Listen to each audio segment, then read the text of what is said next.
Good day, everyone. I am Zara Mufar, and I am your instructor for today's lesson.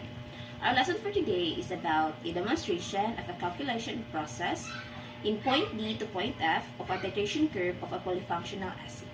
So, before we start this about our demonstration in a calculation process, so let us first quickly refresh the concept of a weak or strong acid and a weak or strong base. So, a strong acid, HCl, dissociates or ionizes completely in aqueous solution, which is plus H2O, to form hydronium ions or H3O+, which then becomes negative. Now, in a weak acid, does not dissociate completely in aqueous solution to form hydronium ions or H3O+. It comes with this form, CH3 COOH plus H2O becomes CH3COO negative plus H3O plus. Stop. Now, in a strong base, dissociates completely in aqueous solution to form hydroxide ions or OH negative, which is NaOH becomes Na plus OH negative. While in a weak base does not dissociate completely in aqueous solution to form hydroxide ions or OH negative, which is NH4OH becomes NH4 plus OH negative. So here are the examples of weak and strong acids and bases. So weak acid and weak bases always exist as conjugate acid-base pairs in aqueous solution as like this. HA plus H2O becomes H3O plus A negative. So here, HA is the acid and A negative is the conjugate base of HA. Now, A negative plus H2O becomes dissociates and becomes OH negative plus HA. Now, A negative here is the base and HA is the conjugate acid of A negative. According to the rule of thumb, weak acids have strong conjugate bases, while weak bases have strong conjugate acids. As shown in the two reactions, if HA is a weak acid, then its conjugate base, A negative, will be a strong base. Similarly, if A negative is a weak base, then its conjugate acid, HA, will be a strong acid. Moving forward on constructing titration curves for polyfunctional acids. So, polyfunctional acids are compounds with two or more acid functional groups yield multiple endpoints in titration provided the functional groups differ sufficiently in strengths and in acids. Included in a titration curve for a weak diprotic acid and a strong base are the following. So there are two equivalence points in a polyfunctional acid, but we are going to demonstrate a calculation process and second equivalence point, which is from point D to point F. So the polyfunctional acid that we are going to calculate is a titration of 25.50 ml of 0.1000 m malic acid with 0.1000 m of NaOH.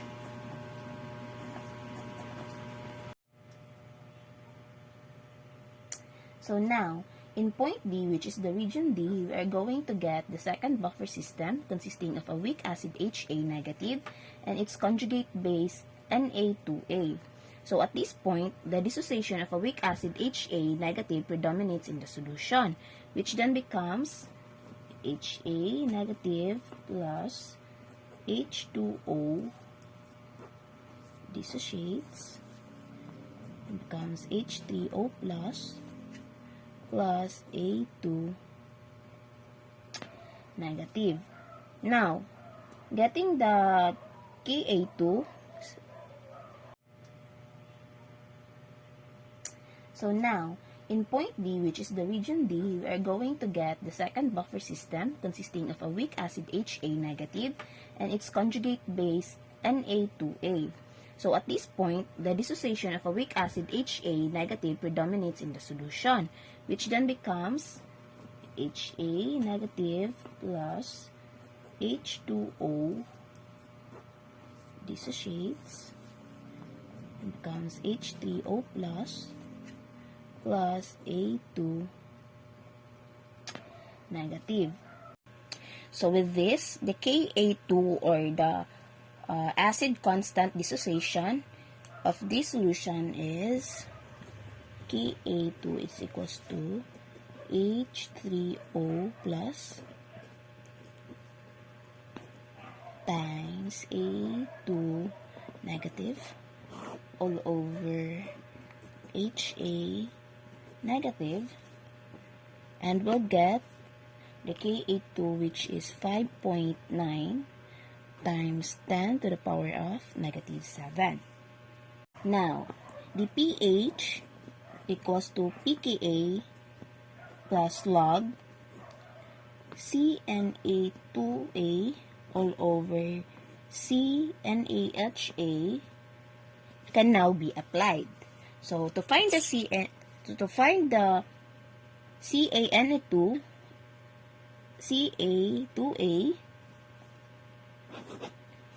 keep in mind that the total mole of the added titrant will be neutralized by the mole of the acid in the initial solution. So therefore, CNA2A will be equal to mole of OH negative added minus to the mole of original acid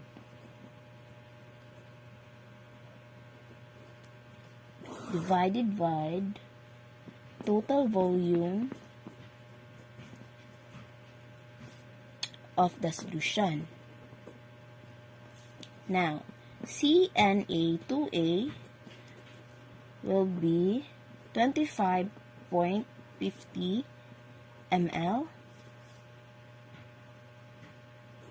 times 0.1000 m, which is its volume, and then minus to 25.00 ml, which is the total volume of the acid, times its 0.1000 m all over the total volume, which is 25.00 plus the 25.50 ml. And the CNA2A will become 9.901 times 10 to the power of 4 m. Now, to determine the CNaHA, remember that HA negative is at its maximum amount when the first equivalence point is achieved. Beyond this point, some of its portion is consumed because it is used to neutralize further addition of the OH. So CNaHA is equals to mole of HA negative form minus mole of OH negative added minus mole of original acid over total volume of the solution.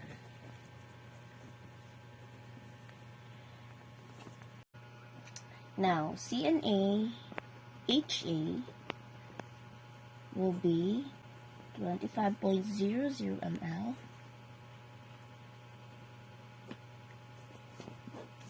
times 0.1000 m minus 25.50 times 0.1000 minus 25.00 ml times 0.1000 m divide 25.00 ml plus 25.50 ml. So therefore, CNA HA is 0.04851 m.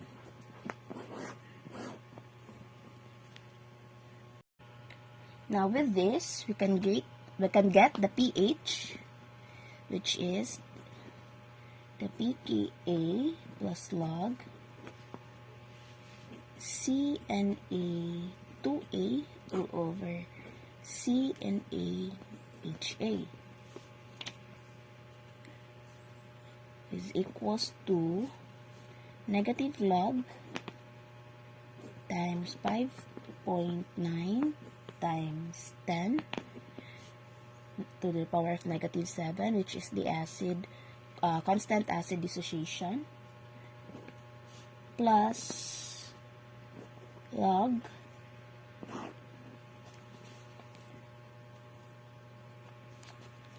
(9.901) times 10 to the power of negative 4, which is the CNA2A all over the CNAHA, which is 0.04851. So therefore, the pH is 4.54. Now we're going to the point E, which is the second equivalence point.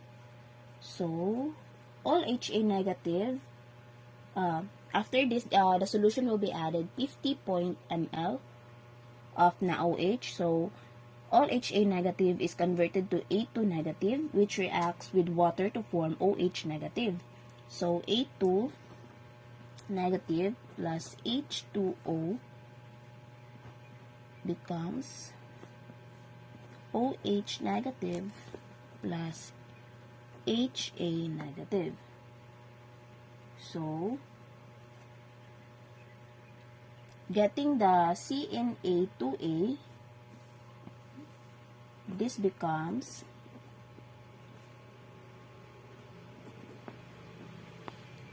(50.00 ml times 0.1000 m minus 25.00 ml times 0.1000 m divided by the total volume, which is 25.00 plus 50.00 ml. Therefore, because we'll be getting CNA 2A in here, so CNA 2A will become 0.03333 m.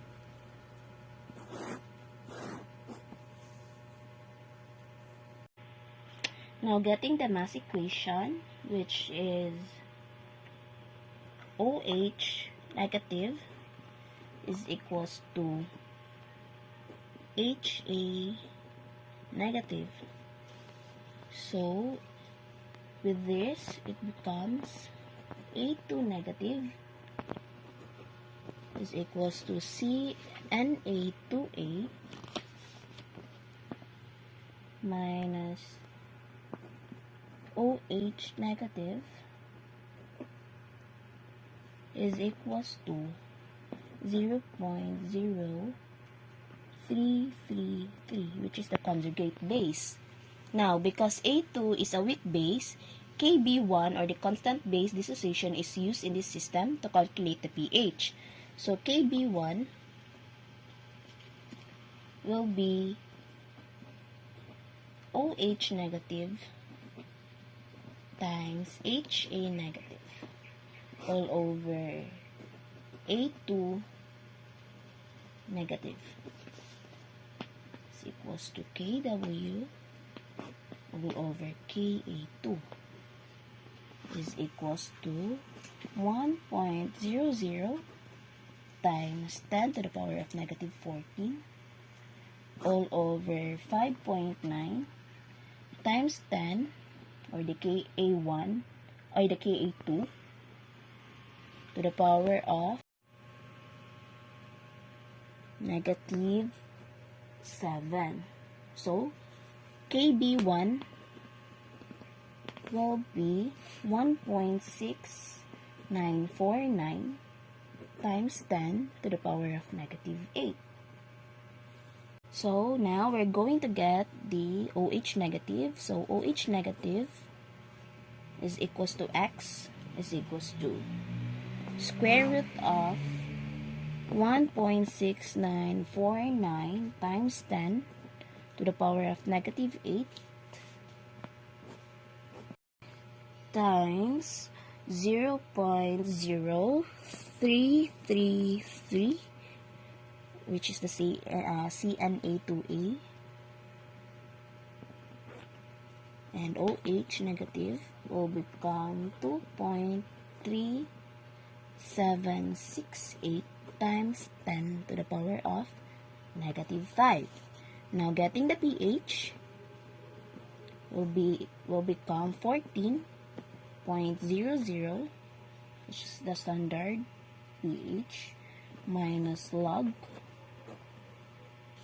times 2.3768 times 10 to the power of negative 5. Therefore, the pH is 9.38.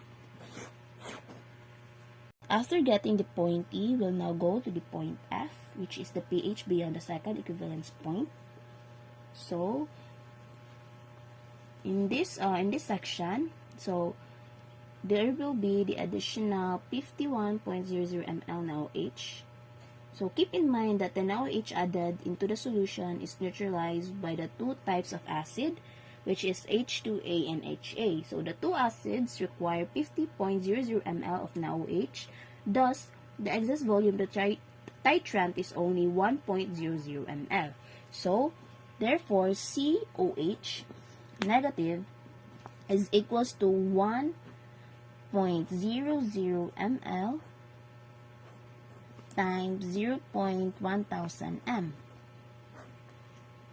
all over 25.00 plus 50.00 ml. So, therefore, COH negative is equals to 1.333 times 10 to the power of 3 to the power of negative 3 m. So, POH is equals to negative log times 1.333 times 10 to the power of negative 3 is equals to 2.88. Now, the pH will become 14.00 minus POH, which is results to 11.12. So, Note that within approximately 0.1 ml of the equivalence points, there are other conditions that are needed to be considered. So, in titrating a polyfunctional acid with 2 equivalence points, we should always put in mind or bear in mind that there are other conditions that are needed to be considered. So that would be all. Thank you. Bye!